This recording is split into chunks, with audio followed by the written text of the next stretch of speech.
Ottawa, the federal government's chronic salary struggles could be on the verge of ballooning into a billion-dollar boondoggle. The Auditor General says in a scathing review that hints the entire system should be scrapped.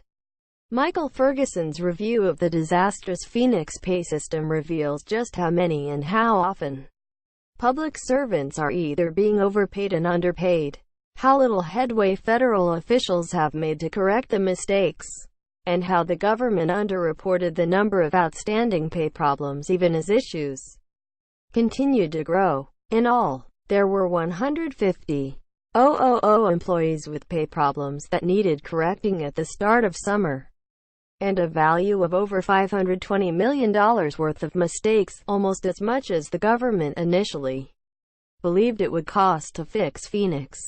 And that number, $540 million, is likely well below what it will ultimately cost.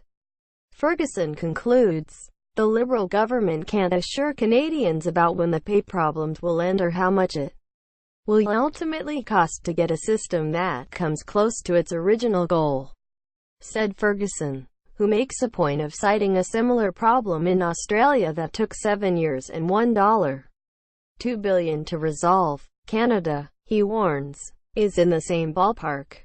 And while he doesn't say what the government should ultimately do, his auditors recommend the government look at all options, including whether it might be better for the Liberals to ditch the system entirely. The government has agreed to provide Parliament with a full and detailed cost estimate, but not until next May, with plans to finalize by next month a preliminary road map of dozens of projects aimed at fixing Phoenix. Phoenix was not the only issue Ferguson identified in his latest tranche of audits. Callers to the Canada Revenue Agency got the wrong answer to their questions 30% of the time, well above the 6.5% error rate that the agency publicly reports, and that's only when they were able to actually get through to an employee. Only 30% of calls placed by auditors were connected.